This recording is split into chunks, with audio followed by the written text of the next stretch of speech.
Hello guys, welcome back to my YouTube channel. और आज का जो हमारा टॉपिक है वो है माइटोसिस। तो आज हम माइटोसिस को एकदम डिटेल में समझने वाले हैं। तो वीडियो को शुरू से लेकर अंत तक बिना स्किप किए देखना। अगर एक भी पॉइंट छूट गया तो आपको समझ नहीं आएगा, इसलिए बिना स्किप करे देख लेना। तो और इस वीडियो को जरूर अपने फ्रेंड्स के साथ शेयर कर देना, और चैनल को अभी तक सब्सक्राइब नहीं किया तो ज़रूर कर दो। तो थोड़ा सा हम फास्ट रिवाइज कर लेते हैं जो हमने पिछले लेक्चर में पढ़ा था। पिछले लेक्चर में हमने पढ़ा था क्रोमोसोम के बारे में कि क्रोमोसोम क्या होता है, कि हमारे सेल के अंदर जो जेनेटिक मटेरियल होता है, पहले सेल के अंदर जो मतलब सेल डिवीजन स्टार्ट होने के पहले क्रोमोसोम में से पूरे फैले रहते हैं, और जब सेल डिवीजन स्टार्ट होता है तब क्रोमोसोम में से शेप में आते हैं। उसके पहले शेप में नहीं रहते, उसके पहले पूरा ऐसे बिखरे हुए रहते हैं। हमने पढ़ा था उसको क्रोमोसोम के बारे में एकदम डिटेल में पढ़ा था, तो उस वीडियो को जरूर देख लेना, डिस्क्रिप्शन पे लिंक है। तो पहले हम स्टार्ट करते हैं माइटोसिस को। तो पहले हम माइटोसिस के बारे में कुछ जान जाते हैं। देखो, माइटो का मतलब होता है कुछ, इसके बारे में कुछ जान जाते हैं। तो माइटो का मतलब होता है ज़्यादा, मतलब समझ। अब देखो माइटोसिस में क्या होता है, अगर सेल 46 क्रोमोसोम वाला है, मतलब डिप्लॉयड सेल है अगर, तो जो नए दो डॉटर सेल्स बनेंगे वो भी 46 क्रोमोसोम वाले ही रहेंगे, मतलब वो भी डिप्लॉयड रहेंगे, और ये दोनों के दोनों डिप्लॉयड ही रहेंगे। कोई भी मतलब पूरा डिट्टो मदर के जैसे रहेंगे, मदर सेल के जैसे एकदम सेम टू सेम रहते हैं। माइटोसिस में जो डॉटर सेल्स जो दो बनते हैं वो पूरा मदर सेल्स के जैसे रहेंगे। जैसे कि अगर एग्जांपल दूँ, समझ लीजिए कि हमारा हाथ कट गया या घाव लग गया हमें, तो अगर हमारे हाथ पे अगर घाव लग जाता है, तो अगर वहाँ पे घाव लगता है तो क्या वहाँ पे एक नया जो मदर सेल, जो मतलब यहाँ पे जो सेल रहते हैं वो सेल डिवीज़न करके इस घाव को भर देते हैं। तो इस घाव को भरने के लिए जो सेल डिवीज़न करते हैं, तो वहाँ पे जो नए डॉटर सेल्स बनते हैं, मतलब नया स्किन जो बन रहा है वो अलग कलर का नहीं रहता, मतलब हमारे स्किन कलर का ही रहता है। अगर हम लोग सांवले तो सांवले कलर का आएगा, अगर हम लोग गोरे तो गोरे कलर का आएगा। तो हमारे बॉडी कलर की मतलब जो मदर सेल था, जो यहाँ पे सेल डिवीज़न जो पहले वाले जो सेल थे, जो सेल डिवीज़न करके नया सेल बना रहे हैं, उनके जैसा ही जो नया सेल बनेगा वो रहेगा, मतलब सिमिलर, पूरा डिट्टो कॉपी रहेगा। थोड़ी बहुत भी सिमिलैरिटीज अलग नहीं रहेगी। पूरे जेनेटिक मटेरियल जितना जेन्स है उसके अंदर, जितना मतलब क्रोमोसोम है उतना उसके अंदर भी क्रोमोसोम रहेगा। ये माइटोसिस में ऐसा रहता है। और माइटोसिस में एक सेल से दो सेल बनते हैं, और माइटोसिस के वजह से ही अपना बॉडी का ग्रोथ होता है। मतलब हम लोग छोटे से बड़े, हमारा जो बॉडी है वो माइटोसिस की मदद से ही ग्रो होता है। हमारा जो पूरा बॉडी है वो माइटोसिस की मदद से ही ग्रो होता है। बस लेकिन जो मियोसिस रहता है उसके मदद से अपना जो गैमेट्स रहते हैं वो बनता है, और गैमेट्स उसी के मदद से बनता है, मियोसिस के मदद से। लेकिन जो माइटोसिस रहता है वो अपने बॉडी ग्रोथ के लिए रहता है, मतलब पूरा बॉडी ग्रोथ हमारा माइटोसिस के मदद से ही होता है। तो हम थोड़ा जहाँ पे डेफिनेशन उसको पढ़ते हैं। Somatic cell and stem cell divide by mitosis. जो अपना पूरा बॉडी है वो किससे बना है, तो वो सोमैटिक सेल और स्टीम सेल से बना है। अपना जो पूरा बॉडी है वो सोमैटिक सेल और स्टीम सेल से बना हुआ है। अपना स्किन भी सोमैटिक सेल और स्टीम सेल से बना हुआ है, और अपना जो हार्ट है वो स्टीम सेल से बना है, और जो लीवर है वो भी स्टीम सेल से बना है। तो पूरा जो बॉडी है वो स्टीम सेल से बना है। अब स्टीम और सोमैटिक सेल से बना है। अब कैसे, तो देखो अपने जो ऑर्गन रहते हैं, जैसे कि अगर लीवर ले ले, तो जो लीवर है वो किससे बना है, तो वो टिश्यूज से बना है। वो बहुत सारे टिश्यूज़ मिलकर एक लीवर को बनाए हैं। और ये टिश्यूज़ किससे बनेगा, तो एक टिश्यूज़ जो रहते हैं बहुत सारे सेल्स मिलकर एक टिश्यूज़ बनाते हैं, मतलब ढेर सारे हज़ारों सेल्स मिलकर एक टिश्यूज़ बनाते हैं, और बहुत सारे टिश्यूज़ मिलकर एक ऑर्गन बनाते हैं। तो मतलब हमारे बॉडी में बहुत ज़्यादा सेल्स रहते हैं। कितने सेल्स रहते हैं हमारे बॉडी के अंदर, तो हमारे बॉडी के अंदर पूरे 40 to 50 ट्रिलियन सेल्स रहते हैं अपने बॉडी के अंदर। पूरे 40 to 50 ट्रिलियन सेल्स। इतना किसी के अंदर सेल्स नहीं रहता, अपने बॉडी के अंदर इतने सेल्स रहते हैं। फिर mitosis is completed through two main steps. Those two steps are karyokinesis and cytokinesis. और जो माइटोसिस रहता है वो दो स्टेप्स में कंप्लीट होता है। जो माइटोसिस है उसका दो स्टेप है, एक है कार्योकाइनेसिस और एक है साइटोकाइनेसिस। जो कार्योकाइनेसिस है उसके अंदर और 4 स्टेप है, और जो साइटोकाइनेसिस है उसके अंदर तो डायरेक्ट वो साइटोप्लाज्म का डिवीजन हो जाता है। अब जो कार्योकिनेसिस है, कार्योकिनेसिस का मतलब क्या, तो कार्यो का मतलब होता है न्यूक्लियस और काइनेसिस का मतलब डिवीजन, न्यूक्लियर डिवीजन। तो पहले जो मतलब कार्योकिनेसिस में न्यूक्लियस का डिवीजन होगा और फिर साइटोप्लाज्म का डिवीजन होगा। तो पहले हम कार्योकिनेसिस को देखते हैं और फिर हम लोग देखेंगे कि साइटोकिनेसिस मतलब साइटोप्लाज्मिक डिवीजन कैसे होगा, कि मतलब साइटोप्लाज्म का डिवीजन कैसे होगा। साइटोप्लाज्म मतलब क्या, तो देखो अंदर जो ये दिख रहा है आपको, ये जो दिख रहा है ये वाला चॉकलेटी कलर का वो न्यूक्लियस है, और ये जो दिख रहा है ये खाली जगह दिख रही है ना, इतनी सारी ये खाली जगह, उसको साइटोप्लाज्म बोलते हैं। तो साइटोप्लाज्मिक डिवीजन का मतलब क्या, साइटोकिनेसिस। और न्यूक्लियस डिवीजन मतलब क्या, तो न्यूक्लियस डिवीजन मतलब ये मतलब कार्योकिनेसिस। अब हम थोड़ा इसको डिटेल में और जान जाते। तो हमने पिछली वीडियो मतलब हमने ये पढ़ा था कि इंटरफेस, मतलब हमने पढ़ा था ना एक अपने जब हम सेल डिवीजन पढ़ रहे थे, तो उसमें हमने पढ़ा था कि कोई भी सेल डिवीजन हो रहा हो, अभी हम माइटोसिस का चल रहा है, तो माइटोसिस जब सेल डिवीजन के पहले क्या होता है, तो माइटोसिस सेल डिवीजन के पहले होता है इंटरफेस। इंटरफेस होगा सेल डिवीजन के पहले। इंटरफेस में क्या होगा, तो सेल का जो जेनेटिक मटेरियल मतलब जो क्रोमोसोम नंबर है वो डबल होगा। इंटरफेस में पहले क्रोमोसोम नंबर डबल होंगे, कैसे, तो इंटरफेस के अंदर 3 होते हैं, एक होता है G1 S G2, तो इतने स्टेप होते हैं। जीवन में गैप करे आराम करता है सेल, मतलब नया नया सेल बना हुआ आराम करेगा, पहले आराम से मतलब रहेगा, उसके बाद एस में सिंथेसाइज करेगा, प्रोडक्शन करेगा। उसी के अंदर जो उसके जेनेटिक मटेरियल मतलब जो क्रोमोसोम रहता है उनको डुप्लीकेट करता है, उनका डबल कर देता है और उसके बाद G2 में वापस से आराम करता है और तब जाता है सेल डिवीजन में, मतलब तब जाएगा माइटोसिस में और फिर सेल का डिवीजन होगा। अब वो कोई भी हो सकता है, सोमेटिक सेल भी हो सकता है, स्टीम सेल भी हो सकता है। दोनों का जो सोमेटिक और स्टीम सेल है दोनों एक ही माइटोसिस से ही डिवीजन होगा, उसका अलग प्रोसेस नहीं रहता, अलग अलग सेल का नहीं रहता अलग प्रोसेस। तो पहले हम देखते हैं कार्योकिनेसिस। तो पहले मैं यहाँ पे जो डेफिनेशन उससे आपको समझाता हूँ, फिर आपको ये चार्ट से भी समझा दूंगा। तो पहला जो प्रोसेस अपना कार्योकिनेसिस का मतलब अपना जो न्यूक्लियस डिवीजन के लिए जो सबसे पहला प्रोसेस है वो है प्रोफेज। तो पहले हम डेफिनेशन से आपको अपने को पूरा समझ जाएगा इससे। In prophase condensation of basically thin thread like chromosome start. और हाँ ये देखो प्रो का मतलब क्या, पहला या स्टार्ट ऐसा बोल सकते हैं। तो प्रो फेज में सब कुछ अभी स्टार्ट ही होता है, स्टार्टिंग होता है, हर चीज़ की स्टार्टिंग हो जाती है, मतलब सेल डिवीजन का न्यूक्लियस डिवीजन का स्टार्टिंग हो जाती है। तो कैसे, तो देखो जो मतलब जो basically thin thread like chromosome थे, मतलब मैंने आपको बताया था क्रोमोसोम वाले वीडियो में, इन न्यूक्लियस के अंदर जो क्रोमोसोम रहते हैं वो पूरे ऐसे बिखरे हुए रहते हैं, खुले मतलब अनवाइंड मतलब पूरा ऐसे खुले हुए रहते हैं। और जब प्रोफेज स्टार्ट होता है तो जो क्रोमोसोम रहते हैं वो कंडेंस होना स्टार्ट हो जाते हैं, मतलब जो खुले खुले क्रोमोसोम थे वो पूरा ऐसे रीलिंग होने लगते हैं, ऐसे पूरा रील होने कॉइलिंग उनका होने लगता है, ऐसे कॉइलिंग होने लगता है, पूरा शेप में लेने आने लगते हैं, स्टार्ट होता है। अभी हुआ नहीं है कंडेंसेशन, अभी स्टार्ट हुआ है खाली, ठीक है। फिर due to this they become short and thick and they start to appear along with their pairs of sister chromatids। और इस वजह से जब वो ऐसे कंडेंस हो जाते पूरा ऐसे शेप में आ जाते हैं तो उस वजह से उन लोग दिखने लगता है, जो उनका पेयर्स है सिस्टर क्रोमेटिड मतलब क्या, तो सिस्टर क्रोमेटिड का मतलब ये जो दो क्रोमोसोम जो बनते हैं कंडेंस होकर उनको हम बोलेंगे सिस्टर क्रोमेटिड। क्यों, तो ये एक क्रोमोसोम और ये क्रोमोसोम दोनों सिस्टर क्रोमेटिड्स बोलेंगे हम, जब ये एक दूसरे के साथ जुड़े हुए रहेंगे तब, और अगर जब अलग हो जाएंगे तब हम बोलेंगे ये डॉटर क्रोमोसोम है।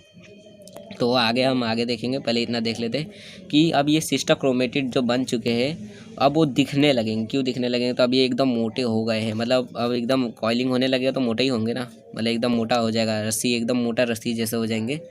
तो फिर क्या होता है, centriole duplicate and each centriole move to opposite poles of the cells. फिर क्या होता है, देखो सेल ये जेनेटिक मतलब ये न्यूक्लियस और यहाँ पे एक और इसके अंदर क्रोमोसोम जो अभी शेप ले रहे, क्रोमोसोम ऐसे शेप ले रहे। फिर इस यहाँ पे एक सेंट्रियोल होता है, वो क्या करता है, इसका एक डुप्लीकेट सेंट्रियोल बन जाता है और वो जाता है अपोजिट पोल की तरफ। यहाँ पे सेंट्रियोल चला जाता है अपोजिट पोल में, मतलब एकदम अपोजिट पोल की तरफ चला जाता है। सेंट्रियोल का मतलब इतना ही काम रहता है, बस वहाँ तक चला जाता है प्रोफेज में। फिर क्या होता है, nuclear membrane and nucleus start to disappear. और फिर क्या होता है, जो न्यूक्लियर मेम्ब्रेन था, जो सेल का ये जो न्यूक्लियर मेम्ब्रेन था वो धीरे धीरे गायब होने लगता है, घुलने लगता है। अभी स्टार्ट हुआ है खाली, ये नहीं कि गायब हो गया है। और जो न्यूक्लियोलस होता है, जो सेल के अंदर जो न्यूक्लियोलस होता है, सेल के अंदर एक न्यूक्लियोलस भी होता है, न्यूक्लियस के अंदर होता है वो भी डिसअपेयर होने लगता है, वो भी गायब होने लगता है, वो भी धीरे धीरे इसी के अंदर घुलने लगता है। फिर क्या होता है, यहीं पे प्रोफेस भी ख़त्म हो जाता है। प्रोफेस में मतलब सब कुछ स्टार्ट ही होता है अभी, मतलब इसमें हर चीज़ की स्टार्टिंग हो रही रहती है। क्रोमोसोम कंडेंस होना स्टार्ट हो जाते हैं, फिर जो सेंट्रियोल रहता है वो मूव करना स्टार्ट हो जाता है, उस तरफ चला जाए, अपोजिट पोल में चला जाता है। और फिर जो न्यूक्लियर मेम्ब्रेन और न्यूक्लियस होता है वो डिसअपेयर होना स्टार्ट हो जाता है, गायब होना स्टार्ट हो जाते हैं, पूरा मतलब घुलने लगते हैं, सेल ही के अंदर घुलने लगते हैं। ऐसा कह सकते हैं, ऐसे तो ना जादू से गायब हो जाते हैं डायरेक्ट, उसी के अंदर घुलने लगते हैं। फिर यहाँ पे मतलब प्रोफेस ख़त्म हो जाता है, प्रोफेस यही तक रहता है।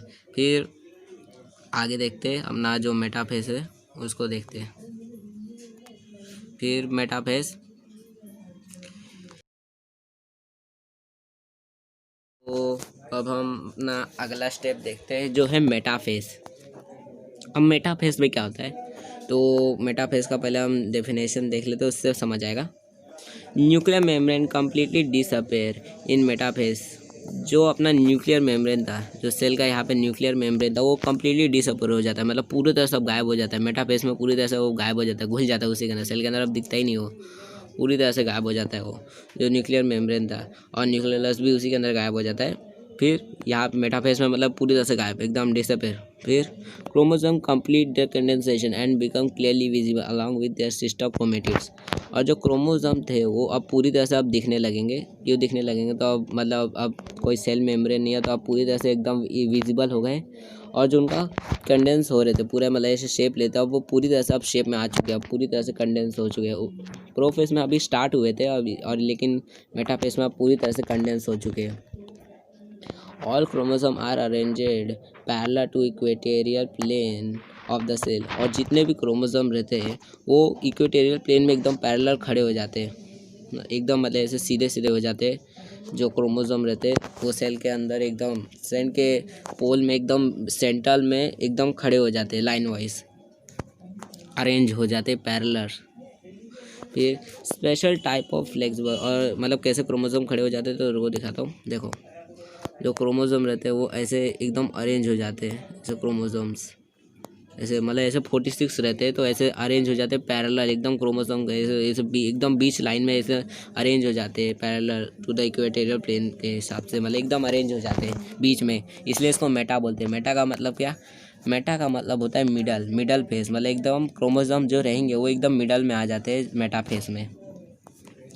Special type of flexible protein fibre are format between centromere of each chromosome and both centriole. और एक स्पेशल टाइप का ना, जो यहाँ पे सेंट्रियोल था, वो एक स्पेशल टाइप का प्रोटीन बनाता है जिसको नाम है स्पेंडल फाइबर, और वो हर एक क्रोमोसोम को ऐसे पकड़ लेता है। जो उसका सेंट्रोमियर रहता है वहाँ से हर एक क्रोमोसोम को पकड़ लेता है। 46 क्रोमोसोम में तो सबको पकड़ लेता है।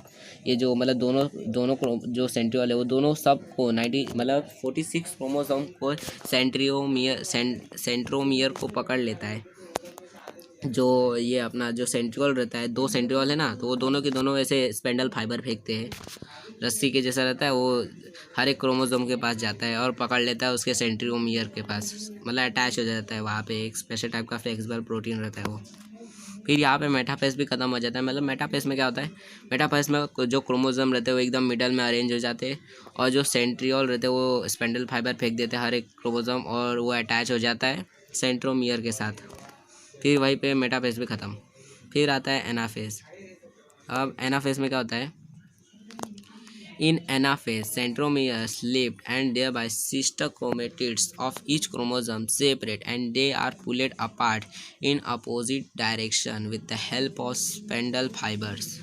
फिर क्या होता है, एनाफेस में ये होता है कि जो सेंट्रोमियर था, जो सेल के अंदर जो मतलब क्रोमोसोम के जो सेंट्रोमियर रहता है, वो हर एक क्रोमोसोम का जो सेंट्रोमियर रहता है वो अलग अलग हो जाता है, स्लिप्ट हो जाता है, मतलब जैसे टूट जाता है, ऐसे अलग अलग हो जाते हैं क्रोमोसोम। मतलब ऐसे सेल है तो अब ऐसे क्रोमोसोम है जो अलग अलग हो चुके हैं, और ये जो मतलब सिस्टर क्रोमेटिड्स थे वो अब अलग अलग हो गए, ईच मतलब हर एक क्रोमोसोम अलग हो गए, सेपरेट हो गया है।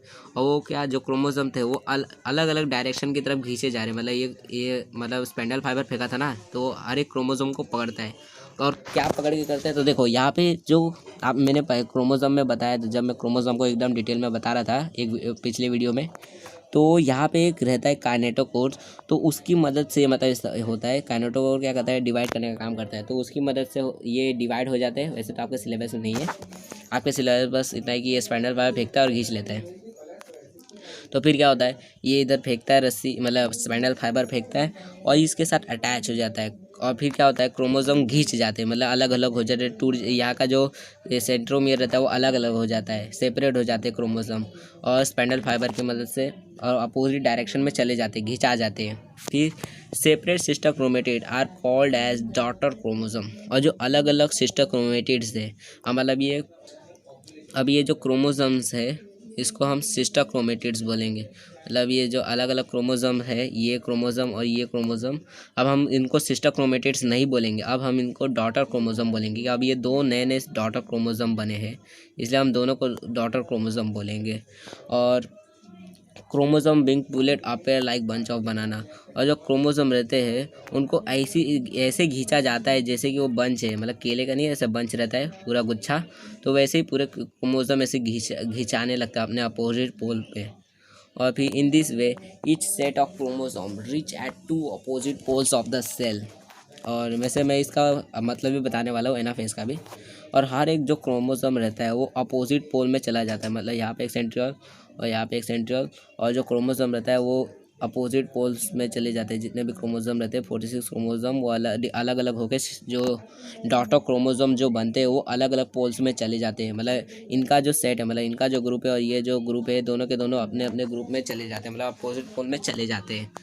अब एना का मतलब क्या, तो एना का मतलब होता है बैक, मतलब रिवर्स हो जाते हैं, कि मतलब एक नया हम रिवर्स हो जाते हैं, अपोजिट पोल में चले जाते हैं। बैक मतलब वही बैक हो जाता है, रिवर्स हो जाता है, पीछे चले जाते हैं, अपोजिट पोल में चले जाते हैं। यहाँ का सेट जो रहता है क्रोमोसोम का वो इस तरफ चला जाता है, और यहाँ का जो क्रोमोसोम का सेट रहता है वो इस साइड में चला जाता है। फिर एनाफेज भी यहाँ पे ख़त्म हो जाता है। मतलब एनाफेज में क्या होता है, तो एनाफेज में जो क्रोमोसोम थे, जो सिस्टर क्रोमेटिड है, वो अलग अलग हो जाते हैं स्पाइनल फाइबर की मदद से, और वो अपोजिट पोल में फिर चले जाते हैं। इतना ही होता है। और जो क्रोमोसोम रहता है, अब सिस्टर क्रोमेटिड था, अब उनको हम सिस्टर क्रोमेटिड नहीं बोलेंगे, अब डॉटर क्रोमोसोम बोलेंगे। क्यों, तो अब अलग अलग हो गए। जब पहले एक साथ थे इसलिए हम उनको बोल रहे थे, अब अलग अलग हो गए तो अब हम उनको डॉटर क्रोमोसोम बोलेंगे। फिर यहाँ पे एनाफेज ख़त्म। अब हम देखते हैं अपना लास्ट स्टेप जो है टेलोफेज। द वैसे टेलो का अभी मतलब बता देता हूँ आपको। टेलो का मतलब होता है एंड। टेलो का मतलब जो टेलो वर्ड है उसका मतलब होता है एंड, मतलब आखिरी फेज, एंड फेज इसको हम कह सकते हैं ऐसे। मतलब इसका ना न्यूक्लियस डिवीजन हो जाता है। The chromosome which have reached at opposite poles of the cell now start to decondense, due to which they again become thread-like, thin and invisible. और फिर क्या होता है, जो क्रोमोसोम थे, मतलब जो क्रोमोसोम था ना सेल के अंदर, जो क्रोमोसोम अपोजिट पोल में जा रहे थे वो अब पूरी तरह से अपोजिट पोल में पहुंच चुके। जो क्रोमोसोम थे वो अपोजिट पोल में पहुंच चुके, मतलब जो क्रोमोसोम थे वो अपने अपने अपोजिट पोल में पहुंच चुके हैं। जो अलग अलग ग्रुप था, मतलब इनका जो ग्रुप था, ये जो सेट था इनका, अलग अलग अपोजिट पोल में चले गए। अब वो वापस से डीकंडेंस होना लगते हैं। डीकंडेंस मतलब क्या, जो पहले ऐसे शेप में रहते हैं ना क्रोमोसोम, तो वो वापस से डीकंडेंस, अब आधे मतलब अब इतना ही क्रोमोसोम है, मतलब अब इतना ही क्रोमोसोम है, तो ये डीकंडेंस होगा। डीकंडेंस मतलब क्या, तो पहले ऐसे पूरा ऐसे घुमा लपेटा हुआ है ना, तो अब वापस से ऐसे खुल जाएगा, पूरा खुल जाएगा, ये जैसे पूरा वापस से डीकंडेंस हो जाएगा, और वापस से ये इनविजिबल हो जाएगा। मतलब डीकंडेंस होने की वजह से वापस न्यूक्लियस, मतलब न्यूक्लियस तो है नहीं अभी, तो अभी न्यूक्लियस नहीं आया, अभी वापस इसी के अंदर ऐसे डीकंडेंस हो गया, ऐसे खुल जाएगा पूरा और इनविजिबल हो जाएगा। और जो nuclear membrane is format around each set of chromosome reach at opposite poles. और मतलब सेल के अंदर दो जगह पे ऐसे क्रोमोसोम फैले हुए थे, यहाँ पे भी और यहाँ पे अलग अलग पोल्स में। तो यहाँ पे न्यूक्लियस मेम्ब्रेन भी बन जाता है, हर एक सेट के पास एक एक न्यूक्लियस मेम्ब्रेन बन जाता है, और न्यूक्लियस भी उधर ही बन जाता है। टू डॉटर न्यूक्लियर फॉर्मेट, और दो डॉटर न्यूक्लियर बन गए ना, इसके अंदर क्रोमोसोम है और ये न्यूक्लियस मेम्ब्रेन भी है, और यहाँ पे भी एक यहाँ पे भी क्रोमोसोम है और न्यूक्लियस मेम्ब्रेन भी है। तो बन गया ना 2 डॉटर न्यूक्लियाई। और nucleus also appear in each daughter cell, और हर एक डॉटर न्यूक्लियस के अंदर एक एक न्यूक्लियोलस भी आ जाता है, मतलब वो भी बन जाता है उसी के अंदर। फिर एक सेल के अंदर 2 डॉटर सेल बन जाते हैं, और जो स्पेंडल फाइबर रहता है वो कम्प्लीटली डिसअपेयर हो जाता है, मतलब एकदम ख़त्म हो जाता है स्पेंडल फाइबर। अब एक सेल के अंदर हमें 2 न्यूक्लियस मिल चुके हैं, और इनको अभी हम डॉटर न्यूक्लियस बोलेंगे, समझ गए। अभी हम इनको डॉटर न्यूक्लियस बोलेंगे, क्योंकि एक ही जगह पे 2 डॉटर्स, दो चीज़ें है ना, एक ही जगह पे 2 सेल्स है, इसलिए हम बोलेंगे ये 2 डॉटर्स न्यूक्लियस है। फिर in this way karyokinesis completes and cytokinesis being, और यहाँ पे फिर कार्योकाइनेसिस ख़त्म हो गया, मतलब न्यूक्लियस का डिवीजन हो गया, 2 न्यूक्लियस मिल गए ना, ख़त्म। फिर मतलब टेलोपेस में न्यूक्लियस का डिवीजन ख़त्म हो गया, 2 न्यूक्लियस हमें मिल चुके हैं। अब हमें करना है साइटोकाइनेसिस, मतलब साइटोप्लाज्मिक डिवीजन करना है। अब साइटोप्लाज्म का डिवाइडेशन करना है, और फिर 2 सेल्स मिल जाएंगे। फिर अब साइटोकाइनेसिस भी देख लेते हैं, फिर ऊपर जो आपको फोटो है उससे और इजीली हम लोग को समझ आ जाएगा। अब साइटोकाइनेसिस देखते हैं, साइटोप्लाज्मिक डिवीजन कि साइटोप्लाज्म का डिवीजन कैसे होगा। The cytoplasm divide by cytokinesis and 2 new cells are formed which are called as daughter cells. In this process, a notch is formed at the equatorial plane of the cell which deepen gradually, and thereby 2 new cells are formed. मतलब sorry मैंने क्या हाँ देखो, जो cytokinesis रहता है मतलब जो देखो मैं डायरेक्ट आपको बता देता हूँ क्या ना समझने। देखो जो साइटोकाइनेसिस में क्या होता है, देखो सेल के अंदर हमने 2 न्यूक्लियस मिल चुके हैं, कार्योकाइनेसिस की मदद से 2 मिल गए, तो क्या होता है यहाँ पे प्रेशर पड़ने लगता है, मतलब सेल के जो साइटोप्लाज्म होता है वहाँ पे प्रेशर पड़ने लगता है। क्यों प्रेशर पड़ने लगता है, तो यहाँ पे कोई सेल वॉल नहीं रहता, पूरा ऐसे सिर्फ सेल मेम्ब्रेन रहता है, इस वजह से यहाँ पे प्रेशर पड़ने की वजह से दबने लगता है। और यहाँ का जो मतलब ये रहता है, ये पूरी तरह से धीरे धीरे से डिसअपेयर होना, और धीरे धीरे से ऐसे पूरी तरह से हट जाता है, पूरी तरह से ये अलग हो जाता है साइटोप्लाज्म, और 2 सेल्स बन जाते हैं, 2 डॉटर सेल्स ऐसे बन जाते हैं। लेकिन अगर हम सेल प्लांट में देखें, आपको वैसे तो मैं पूरा क्या पढ़ेंगे, हम डायरेक्ट बता देता हूँ आपको, फिर हमें वो थोड़ा चार्ट को भी देखने का है। तो 2 सेल्स मिल जाते हैं, 2 डॉटर सेल्स, और ऐसे ही हमारे बॉडी का जो सेल रहता है ऐसे ही डिवाइडेशन होता रहता है अपने बॉडी के अंदर। और जो डेड सेल रहता है अपने बॉडी के ऊपर, डेड सेल भी रहते हैं, मरते भी, ये नहीं कि खाली बनते जाते हैं, खाली हम लोग बढ़ते भी नहीं है, खाली हम मतलब हमारे जो सेल्स है वो मरते भी है। जो डेड सेल रहते हैं वो ऊपर के लेयर में रहते हैं, मतलब डेड सेल जो रहेंगे वो ऊपर के लेयर में रहेंगे, और जो नए नए सेल्स बन रहे हैं वो नीचे की लेयर में रहेंगे, और जो डेड सेल रहेंगे ऊपर के लेयर में रहते हैं। अब फिर क्या, जब भी हम हाथ धोते हैं या हमारे हाथ से वो हमेशा झड़ते ही रहते हैं, मतलब जो डेड सेल रहते हैं वो हमारे हाथ से हमेशा झड़ते रहते हैं, और जब हम हाथ धोते तब भी वो हट जाते हैं, और जो नए सेल्स रहते हैं वो ऊपर आ जाते हैं। तो आपने ये भी देखा होगा कि जब हम हाथ धोते हैं तो हमारा स्किन जो रहता है एकदम साफ दिखता है। क्यों दिखता है, तो वो जो डेड सेल रहते हैं वो हट जाते हैं, और नए सेल्स रहते हैं वो दिखते हैं, इसलिए हमारा हाथ जो साफ दिखने लगता है। तो मतलब मतलब न्यूक्लियस का जो मतलब 2 सेल्स इस तरह से बनते हैं, हमने पूरा देख लिया।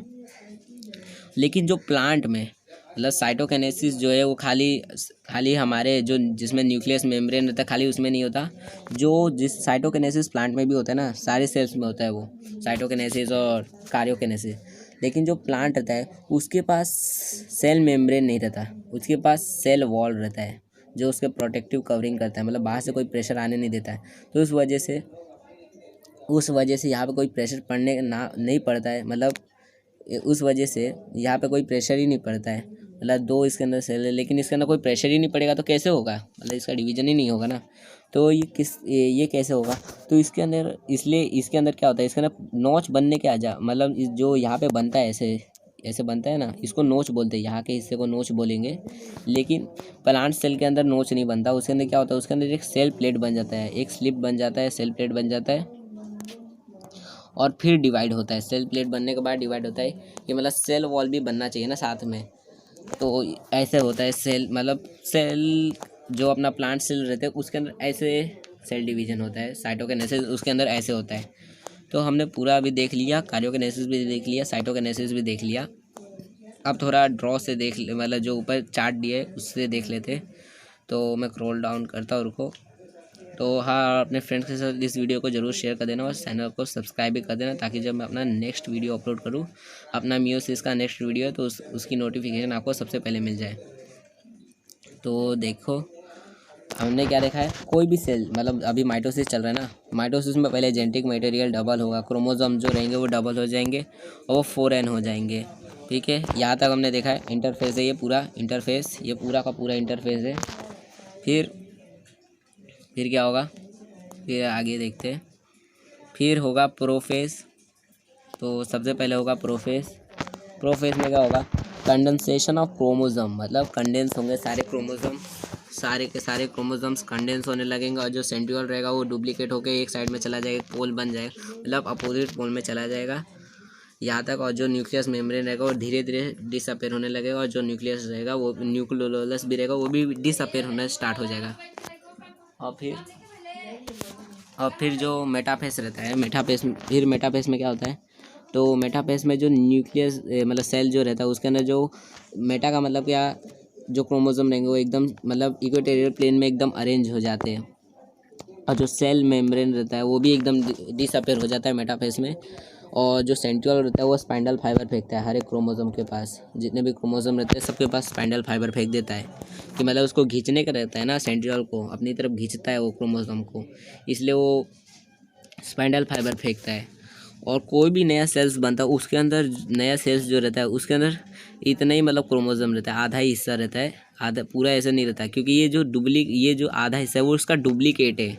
वो दोनों पूरा ओरिजिनल नहीं है, वो आधा डुप्लीकेट है और आधा ओरिजिनल है, लेकिन हमें पता नहीं कौन सा ओरिजिनल है कौन सा डुप्लीकेट है। तो और ये सब जो दिखेगा ये हमें लाइट माइक्रोस्कोप से दिखेगा, और जब ये मतलब सेल डिवीजन स्टार्ट होता है तभी ये क्रोमोसोम्स हमें दिखेंगे। क्यों दिख रहे हैं, देखो पहले जो था, पहले देखो यहाँ पे, अगर हम यहाँ पे देखें तो यहाँ पे हमें नहीं दिख रहे क्रोमोसोम, और यहाँ पे भी हमें उतने अच्छे से नहीं दिखेंगे। जब सेल डिवीजन स्टार्ट होता है तब ये हमें क्रोमोसोम्स दिखते हैं। जब प्रोफेस स्टार्ट होता है तब अच्छे से एकदम क्लियरली दिखते हैं, और मेटाफेस में तो एकदम क्लियरली विजिबल हो जाते हैं। क्योंकि अब जो सेल मेम्ब्रेन रहता है वो पूरी तरह से गायब हो चुका रहता है, इसलिए दिखने लगते हैं। और एनाफेस में क्या होता है कि जो क्रोमोसोम रहते हैं वो बैकवर्ड में जाने लगते हैं, मतलब पीछे की तरफ जाने लगते हैं, ऐसे पीछे की तरफ जाने लगते हैं। क्रोमोसोम जो रहते हैं सबके सब पीछे की तरफ बैकवर्ड में जाने लगते हैं, इसलिए एना का मतलब होता है बैक, मतलब पीछे की तरफ सब क्रोमोसोम अपोजिट पोल की तरफ जाने लगते हैं। जो सेंट्रियोल जो स्पाइनल फाइबर फेंका था उसकी मदद से सब खींचने लगते। और जो क्रोमोसोम थे ऐसे शेप में, जो क्रोमोसोम थे ऐसे शेप में थे ना, तो वो अलग अलग हो चुके, और यहाँ का जो सेंट्रोमियर था वो अलग अलग स्लिप्ट हो चुका है, तो अलग अलग क्रोमोसोम हो चुके। तो अब हम इनको डॉटर क्रोमोसोम बोलेंगे, सिस्टर क्रोमेटिड नहीं बोलेंगे हम इन दोनों को, अब हम बोलेंगे ये दोनों डॉटर क्रोमोसोम से। ठीक है, फिर एनाफेस यहाँ पे ख़त्म होता है। एनाफेस में यही तक होता है कि मतलब स्टार्ट हो जाए, मतलब वहाँ पे अपोजिट पोल में जाने लगते हैं वो लोग। और फिर आता है अपना लास्ट स्टेज जो है टेलोफेज। टेलोफेज में क्या होता है, तो टेलोफेज में जो सेल था उसके अंदर जितने भी मतलब क्रोमोसोम थे वो अपोजिट पोल में चले जाते हैं। अपोजिट पोल में जो मतलब दो सेट थे ना क्रोमोसोम के, एक सेट इधर चला जाता है, एक सेट इधर चला जाता है, और वापस से डीकंडेंस हो जाते हैं, मतलब वापस से ऐसे पूरे बिखर जाते हैं, खुल जाते हैं पूरा। जैसे कि आपने देखा होगा सुई धागा ऐसे नहीं रीलिंग किया हुआ रस्सी रहता है, लपेटा हुआ पूरा ऐसे रस्सी देते हैं ना उन लोग, ऐसे ऐसे डब्बे जैसे में रहता है पूरा रस्सी ऐसे रहता है। तो वैसे ही पहले क्रोमोसोम भी ऐसे शेप में ऐसे ही पूरा ऐसे टाइटली पैक रहते हैं और ऐसे शेप में रहते हैं। और जब हम लोग टेलोफेज में जाते हैं तो वापस से वो खुल जाते हैं। जैसे हम वो रस्सी को हम पूरा खोल देंगे, एकदम पतला रस्सी रहेगा, पूरा खुल जाएगा रस्सी। और एक फैक्ट बताता हूँ आपको, एकदम मज़ेदार चीज़ है कि अगर हम अपने मतलब सेल, जो हमारे सेल के अंदर कितना क्रोमोसोम रहते हैं 46 रहते हैं ना, अगर हम सेल के जो क्रोमोसोम है उसको खोले, मतलब से एक सेल के अंदर क्रोमोसोम जो रहता है मतलब ऐसे थ्रेड लाइक है ना, तो उसको खोल के पूरा लंबा करे तो पता है कितना लंबा रहता है, वो पूरा 2.2 मीटर, मतलब 2.2 मीटर लंबा रहता है एक सेल का क्रोमोसोम। इतना लंबा सोचो, अपने से भी लंबा, इतना लंबा 2.2, पता है ना 2.2 मीटर इतना लंबा रहता है एक सेल के अंदर। और अपने अंदर 40 to 50 ट्रिलियन सेल रहते हैं, तो सोचो कितना लंबा रहेगा। सोचो इतना डेंजर, मतलब इतना डेंजर फैक्ट है ये साइंस में, मतलब साइंस में इतना डेंजर फैक्ट है कि एक सेल के अंदर इतना क्रोमोसोम को अगर हम खोलेंगे तो इतना लंबा रहता है, 2.2 मीटर लंबा रहता है एक सेल के अंदर, और इतने सारे सेल्स हैं हमारे बॉडी के अंदर, तो कितने ज़्यादा लंबा होगा फिर। तो और टेलोफेज का वैसे देख लेते हैं। तो टेलोफेज में क्या होता है, डिकंडेंस हो जाते हैं और क्रोमोसोम वापस से इनविजिबल हो जाते हैं, और जो सेल मेम्ब्रेन रहता है वो भी आ जाता है, और न्यूक्लियोलस भी आ जाता है, और स्पाइंडल फाइबर पूरी तरह से गायब हो जाता है। इतना देखा था हमने टेलोफेज में। और मतलब 2 सेल्स फिर बन जाते हैं, और यहाँ पे एक सेंट्रियोल रहता है, और फिर साइटोकिनेसिस की मदद से यहाँ का डिवीज़न हो जाता है, प्रेशर पड़ने की वजह से यहाँ का डिवीज़न हो जाता है पूरा, और फिर 2 नए सेल्स मिल जाते हैं जिसको हम बोलेंगे डॉटर सेल्स। और ये जो डॉटर सेल्स जो है वो अपना जो फर्स्ट हमने फ़ोटो देखा था, जो ऐसे जिसके अंदर हमें जिसमें हमें कोई क्रोमोसोम दिख नहीं रहा था, ऐसा ही सेल दिख रहा था, ऐसा सिर्फ इतना ही दिख रहा था हिस्सा। अब वो जो सेल, ऐसा मदर जो सेल था उसके जैसे ये दोनों सेल्स है, मतलब पूरा डिट्टो कॉपी एकदम, कुछ भी सिमिलैरिटीज़ अलग नहीं, पूरे के पूरे ये जो 2 सेल्स बने हुए हैं वो दोनों के दोनों अपने मदर सेल्स की तरह सिमिलर रहेंगे। और इसके अंदर भी 43 मतलब 46 क्रोमोसोम्स है, मतलब ये भी डिप्लॉयड सेल है और ये भी डिप्लॉयड सेल ही है, दोनों के दोनों डिप्लॉयड सेल्स है। मतलब कि माइटोसिस के अंदर हमें जो सेल्स रहता है मिलता है वो पूरा अपने मदर की तरह सिमिलर रहता है। अब इसका कलर देखो, इसका कलर भी अपने जो हमने पहले फिगर में देखा था जो कलर का था, ये भी वही कलर का है। और हमें अब और इसमें क्रोमोसोम अभी नहीं दिख रहा है क्योंकि अब मतलब ख़त्म हो गया, न्यूक्लियस डिवीज़न हो गया, न्यूक्लियस मेम्ब्रेन आ गया, और साइट मतलब कार्योकिनेसिस ख़त्म हो गया, न्यूक्लियस 2 मिल गए, और साइटोकिनेसिस की मदद से डिवीज़न रहेगा। लेकिन प्लांट में ऐसा नहीं रहता। देखो हमारे सेल के अंदर तो ऐसे न्यूक्लियस मेम्ब्रेन रहता है, लेकिन प्लांट के अंदर न्यूक्लियस मेम्ब्रेन नहीं रहता, उसके अंदर सेल वॉल रहता है, ऐसे प्रोटेक्टिव वॉल रहता है सेल के अंदर, मतलब प्लांट के अंदर ऐसे प्लांट के अंदर प्रोटेक्टिव वॉल रहता है जो सेल को प्रोटेक्ट करने के लिए रहता है। और वो जो वॉल रहता है वो किसी भी प्रेशर को अंदर आने नहीं देगा, इस वजह से सेल जो उसका जो मतलब साइटोकिनेसिस उसके अच्छे से नहीं हो पाता है। इसलिए उसके अंदर क्या होता है, उसमें नोच बनने के बजाय, नोच मतलब क्या, ये जो नोच बन रहा है ना इसको नोच बोलेंगे, तो ये जो नोच रहता है इसके अंदर नहीं बनता है, प्लांट सेल के अंदर नोच नहीं बनता, उसके अंदर एक सेल प्लेट बनता है उसकी मदद से। और वो कहाँ पे बनता है, तो एकदम मिड लाइन में बनता है, मतलब एकदम बीचों बीच में बनता है मिड लाइन में। और सेल का उस तरह से 2 मतलब ऐसे 2 सेल वॉल वाले सेल बन जाए देंगे प्लांट के। तो पूरा हमने डिटेल में माइटोसिस को देख लिया। और ये याद रखना, ये जो माइटोसिस है वो अपने बॉडी ग्रोथ के लिए रहता है। बॉडी ग्रोथ अपना किस वजह से होता है, तो माइटोसिस की वजह से ही होता है। हम छोटे से बड़े, हमारा पूरा बॉडी जो है वो माइटोसिस की मदद से ही होता है ग्रो। और जो अपने गैमेट्स बनते हैं वो मियोसिस की मदद से बनते हैं। तो हम अपने नेक्स्ट वीडियो में देखेंगे मियोसिस को, एकदम डीपली एकदम अच्छे से समझ जाएंगे मियोसिस कैसे होता है। पहले हम माइटोसिस को पूरा समझ चुके हैं, तो वीडियो को अच्छे से आपने देख लिया होगा। तो अगर थोड़ी बहुत भी आपको प्रॉब्लम हुई होगी, 1-2 पॉइंट अगर नहीं समझ आए होंगे, तो 1-2 बार और वीडियो को देख लो, समझ आ जाएगा आपको। और इस वीडियो को अपने फ्रेंड्स के साथ ज़रूर शेयर कर देना दोस्तों। और चैनल को सब्सक्राइब जरूर कर देना अगर अभी तक नहीं किया है, ताकि जब मैं अपना नेक्स्ट वीडियो अपलोड करूं तो आपको वो भी वीडियो अच्छे से समझ आ जाएगा। क्योंकि मैं सारी वीडियो अपने बहुत मेहनत से बना रहा हूँ, डिटेल में एकदम समझाने की कोशिश कर रहा हूँ, और इतना डिटेल में आपको कोई नहीं समझाएगा। तो हम अपने नेक्स्ट वीडियो में मिलेंगे, और इस वीडियो को ज़रूर अपने फ्रेंड्स के साथ शेयर कर देना।